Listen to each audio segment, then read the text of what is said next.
The Founding Fathers, the minds that made America. Everyone has their favorite, but what if you combine the written eloquence of Thomas Jefferson, the fiscal finesse of Alexander Hamilton, the oratory skills of Patrick Henry, the height of George Washington, and the horniness of Ben Franklin?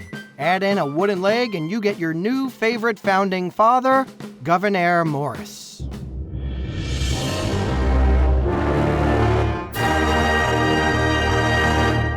Gouverneur Morris, born 1752, was a product of the colonization of New York, with his mother's side descended from the first Dutch colonists of New Amsterdam, and his father's side from the English that arrived at that settlement in 1664. People of New Amsterdam, let's fight off the English dogs!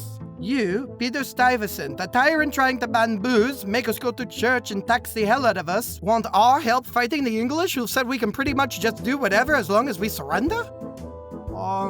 Gosh?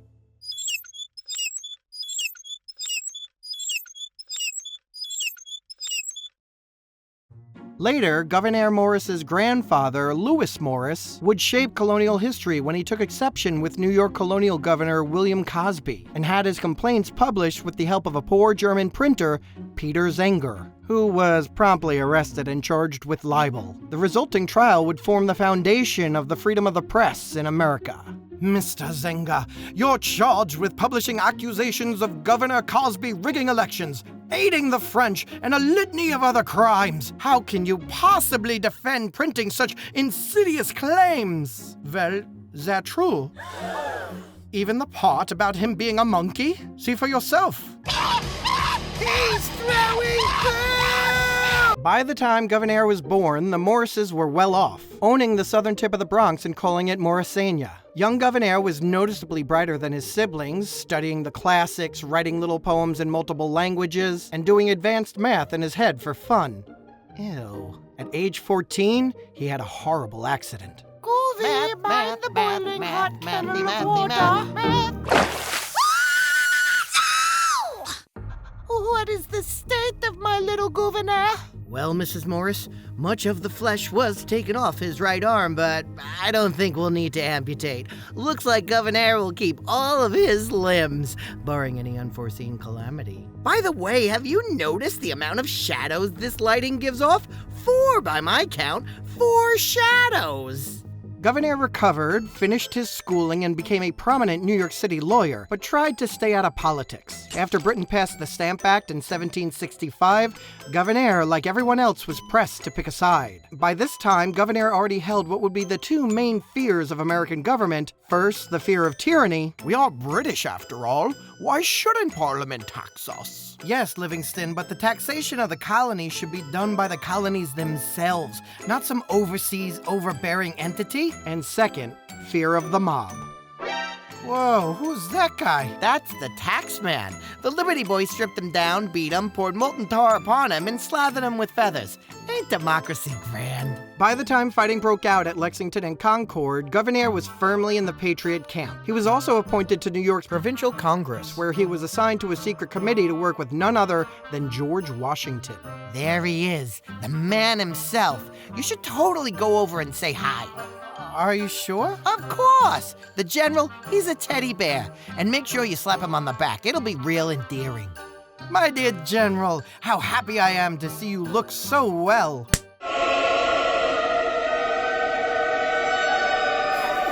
How'd it go? I saw the end of days in his eyes. Angels fell and Jesus wept. Huh, he reacted to it better than I thought he would. As part of the Congress, Gouverneur was tasked with helping to write the New York State Constitution, which would be needed if the Patriots could pull this revolution thing off. He had some ideas which were quite progressive for the time. And we're gonna need a strong executive to lead the ship. Oh, I'm sure a competent legislature should be able to handle those duties. Are you kidding me? We can't even agree to hang the toilet paper over like actual people. Oh, and we should guarantee the liberty of conscience. Why?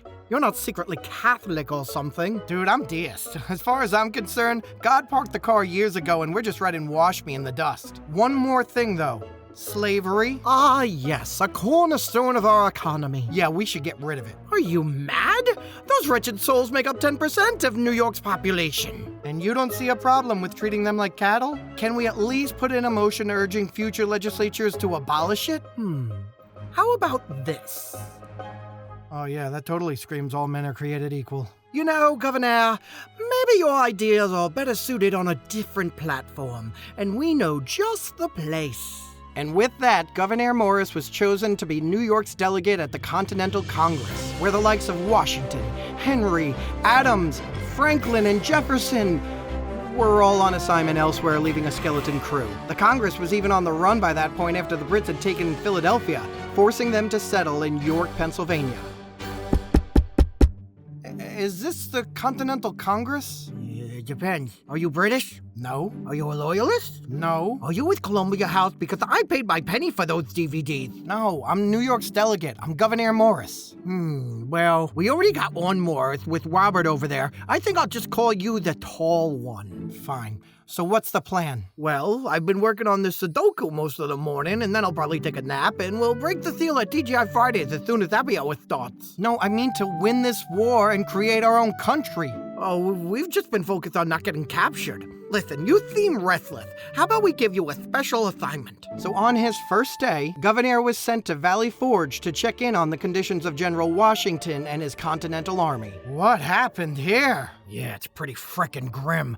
My boys are freezing and sickly, and we're on the verge of a boot soup riot. They're eating their boots? What else they gonna eat? Well, I know a way they can have nutritious, delicious, and easy-to-prepare meals. Really? How? They can use HelloFresh.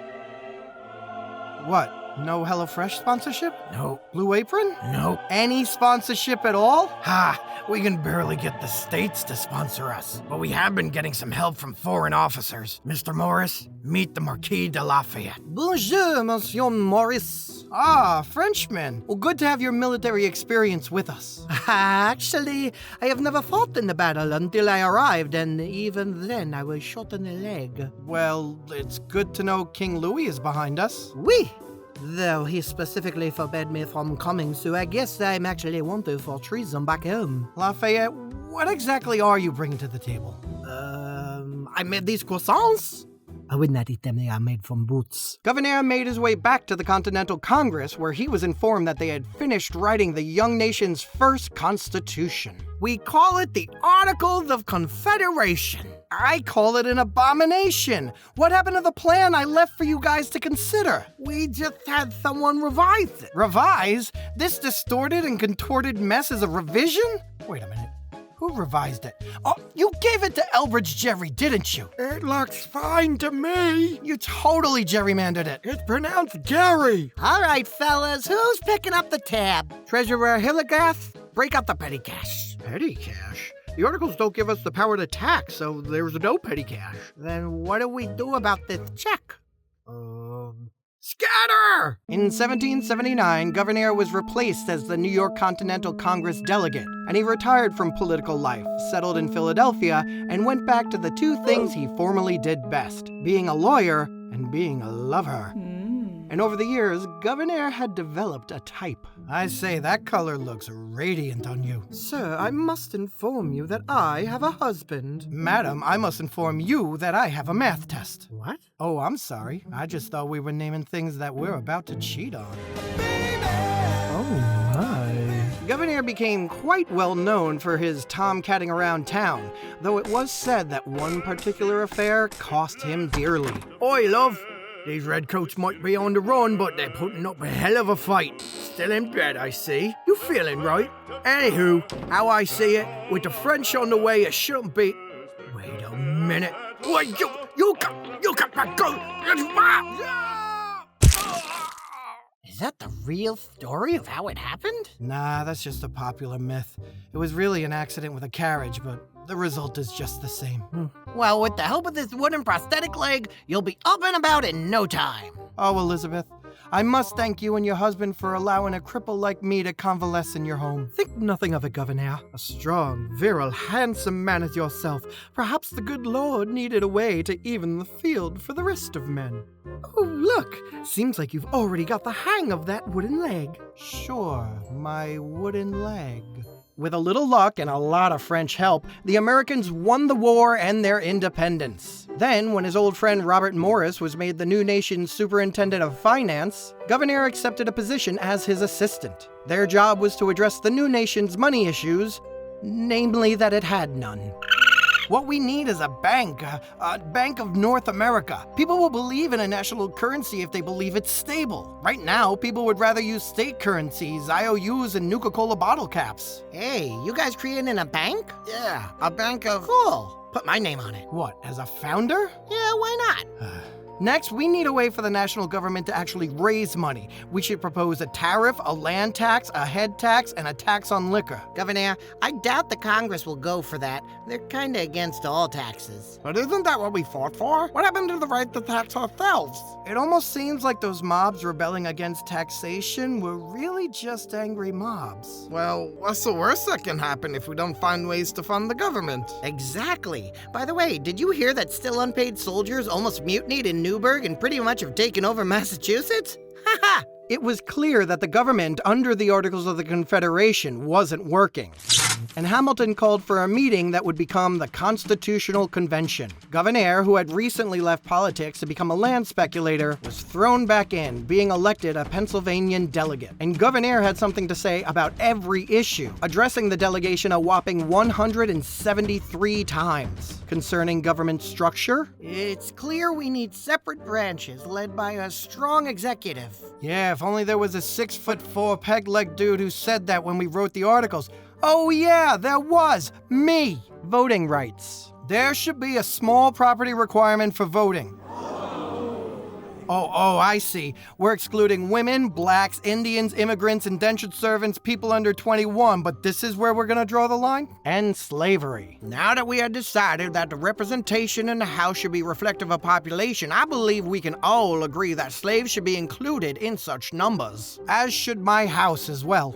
Your house is not a person. And your slaves are? Great. Treat them as such, make them free citizens, and let them vote. Mr. Morris. Fine, have your 3/5 compromise. But couldn't we at least include that the non-prohibition of the importation of slaves is just to make South Carolina and Georgia happy? Outrageous. Jeez, guys, it's not like going along with these turd burglars' view on slaves. Sorry, I mean other persons. Is going to affect things for the next 200 plus years. But Morris's greatest contribution came in the actual writing of the Constitution. After 4 months of resolutions, proposals, and debates, the convention had produced a document that was longer than a CVS receipt and drier than Apple's terms and conditions. Give it to me. I'll make it sing. And he did. Gouverneur took all the months of work and created something clear, concise, and relatively simple for the task it had to accomplish. And to set the tone, Gouverneur wrote the words that would make clear where the source of power in America came from. We, the people of the United States. It's not bad. I mean, it's no Declaration of Independence. You're right. I particularly liked your Declaration of Independence the first time I read it when it was written by John Locke. With the Constitution being sent to the states for ratification, it was time for Gouverneur to retire from political life once again. Hey, Goovy. I'm looking to buy up America's debt in France. Any chance I can get you to be my point man in Paris for that? Great. Oh, and Washington says he wants you to buy him a watch while you're there. Nothing too flashy. Something plain and handsome.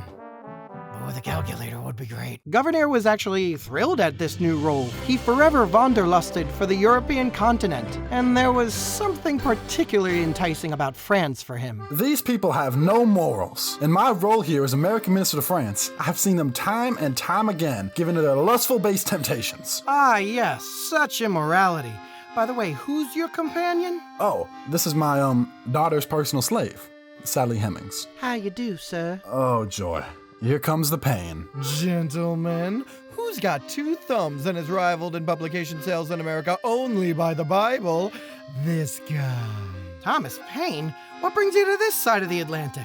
Well, I'm building a bridge. Yes, I've designed a single-arch iron suspension bridge. You're an engineer now? Engineer, best-selling author, legendary patriot. I guess you could call me a Renaissance man. Sure thing, Da Vinci. Just remind me what you did in England before coming to America? I don't see how that's relevant. Oh yeah, you were a tax collector and were fired for negligence. Yes.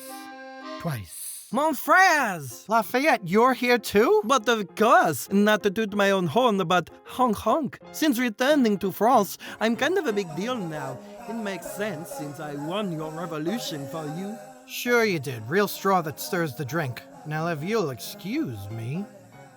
Pardon me, miss, but did your job have to fire you? What? What are you talking about? Because you got a derriere that won't quit. The name's Gouverneur Morris. Pleased to make your acquaintance, Miss... Madame Adelaide de Flaunt. Madam, married, eh? Well, Adele, who's the lucky man? Monsieur Alexander Sébastien de Flaunt de la Béardaie, keeper of the King's Garden. He must be some gardener. Which one is he? That's him over there. Geez, where was his first job? The Garden of Eden? Hey, how about you and I ditch this soiree? Monsieur Morris, what kind of woman do you think I am? I am taken already. By the crypt keeper over there? Please, no. By my lover, Chaz Maurice de Talleyrand. Now, I must go, but don't be a stranger, Governor. Gouverneur had arrived in France at perhaps its most critical time in history, and was even present at the beginning of the meetings that would change everything.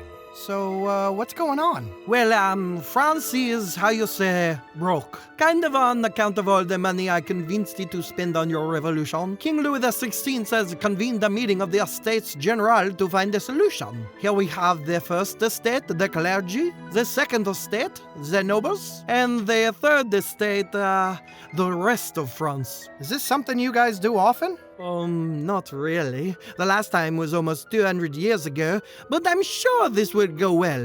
What's happening now? It appears the third estate is leaving.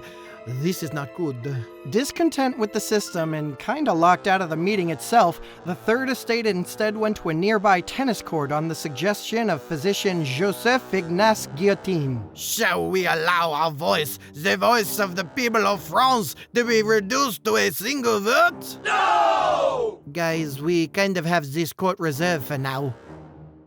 From now on, we will have our own legislature. We should call it the National Assembly. The people of France shall be heard. So, National Assembly. Who's picking up the tab?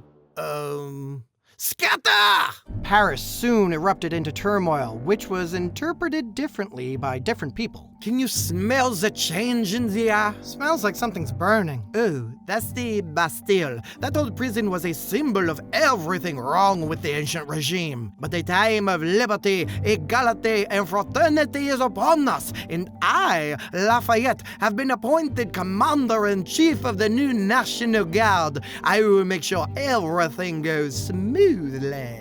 Who is that? Oh, that was Fouan de Douai. Rumor is he has been keeping bread out of the city. What, are they gonna tar and feather him? It appears not. Jesus! Oui, they seem to have put his head on a pike, and are now presenting it to his son, and are now tearing the son to pieces.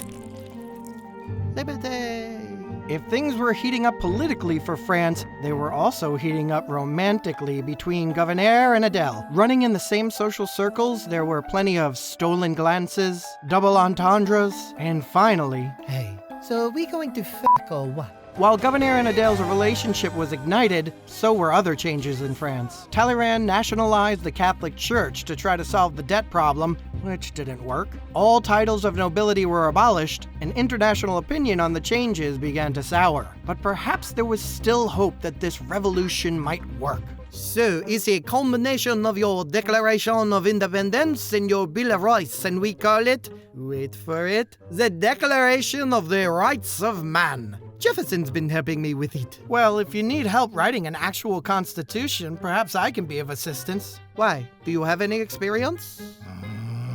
Don't mind him, Lafayette. He doesn't realize that we all can't be renowned writers. Speaking of which, my new pro-French Revolution pamphlet, The Rights of Man, is selling like hot crepes, I guess. So you're Mr. France now, huh, Payne? But of course. You know, I've always felt deep down that my real country was this hexagon, known as France. Lafayette, just be careful. When America had its revolution, we were fighting for the autonomy we'd enjoyed for 150 years. The French people don't have that history or experience. And from what I hear, the National Assembly is already splitting into factions. Ha, minus squabbles. Oh yeah, then who's that guy? Bonjour, Robespierre. Soon, Lafayette, soon. Regardless, France is merely in a state of flux. A little commotion as to be expected, but when this is all over and Louis agrees to a constitutional monarchy, he will be regarded as a national hero on par with George Washington. Monsieur, what is going on? The king and queen were caught trying to sneak out of the country, but we caught them at the border. Oh, caca. At this point, the French Revolution went off the rails. The king and queen were placed under arrest. The National Assembly was replaced by the radical National Convention. Lafayette, a monarchist now deemed an enemy of the Assembly, fled, but was then arrested in Austria as an enemy of the monarchy. Talleyrand fled, other aristocrats fled, pretty much all foreign diplomats fled, except for Gouverneur, who had just been made the official U.S. minister to France. Whoopee. Still, there was one person in particular that Gouverneur hated to see go. I know I must go, but this parting is unbearable. Adele, my dear, this isn't adieu. It's just au revoir. Really? I'm like 10 feet offshore. I'll always remember you! By 1793, France was in full chaos. The First Republic was created, King Louis had been made a head shorter, and the terror had begun. Payne, this place is getting crazy. Louis's dead and people are getting beheaded left and right. I know, it's great! And they're eating up everything I write. I've even been given official French citizenship. Dude, it's bedlam out there. That sounds like monarchist talk. Leave me alone. I'm an American diplomat. Sure you are. How about we take you to the guillotine and see if you bleed, American? How's about I take my wooden leg off and bludgeon you to death? Oh, that's the most American thing I've ever heard. Conditions continued to get worse. Marie Antoinette joined her late husband's No Hat Association, and even heroes of the Revolution were being turned on. So, I was thinking a statue of me. Nothing too opulent. Maybe 30 yards tall. I mean meters. Geez, I doubt your new metric system will catch on. Hey, what gives? You have been charged with treason. But I am in the faction supporting the revolution. Oui, but you're in the wrong faction supporting the revolution. You can't do this to me. I am an American citizen. Really? Because I remember you becoming a French citizen. Oh, poop. Payne would eventually be freed, and Robespierre, the leader of the terror, would eventually be killed by it in 1794. Gouverneur Morris would mercifully be replaced as U.S. Minister to France by James Monroe. All right, buddy, this poop sandwich is on your plate now. I'm gonna go on a European sexcapade for a few years. Oh, and keep your eyes on this little guy. By the time Gouverneur set peg again on American soil in 1798, he had inherited his family estate of Morrisania and intended to focus attention there, but was then appointed New York Senator in 1800. So to review, we've had Delegate Morris, Ambassador Morris, and now Senator Morris, but Gouverneur Morris was never Gouverneur Morris.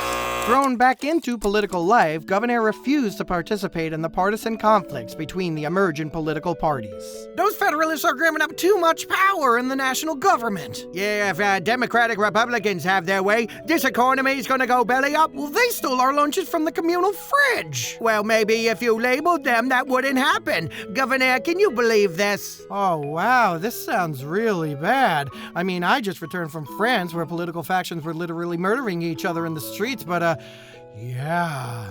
Gouverneur was not reappointed to the Senate, which suited him fine. Perhaps it was his retirement from political life. Perhaps it was his increasing age. But by this time, Gouverneur finally grew tired of his bachelor lifestyle and wanted to settle down. In 1808, he met Nancy Randolph. Dude, what's her story?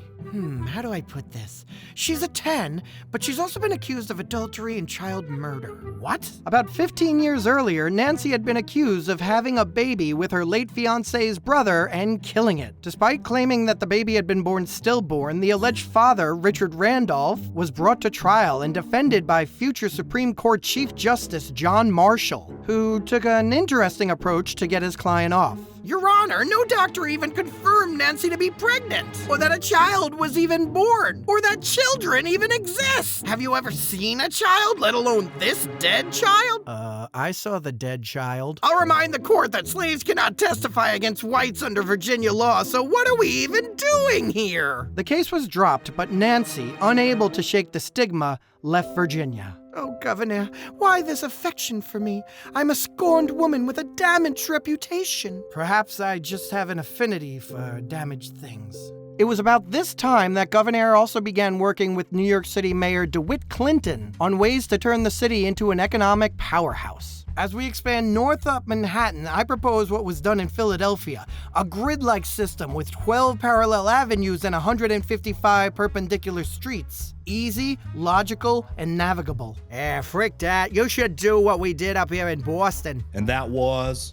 Okay, so the first thing is you feed a bunch of string to a cow, then load them up with laxatives, then scare the bejesus out of them. Boogity move! And boom, the street layout of Boston. I think we'll go with Morris's plan. Now, how are we going to make New York City the trading capital of the country?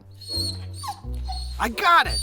Gouverneur's vision would become the Erie Canal, the artery connecting the growing Great Lakes region through New York to the rest of the world, making the Big Apple America's preeminent city. But before the project could break ground, a war with Britain got in the way. This was the War of 1812. Which stretched into 1813, which lurched into 1814, and by the fourth year in 1815, some in New England, a region staunchly against the war, secretly met at the Hartford Convention. Word is those New Englanders are proposing for a slew of new amendments: presidential one-term limit, supermajority vote needed for war, abolishing the 3/5 compromise, and if they don't get them, some have even talked about secession. It's not the worst idea in the world. Governor, they can't secede. The Constitution... The Constitution is dead.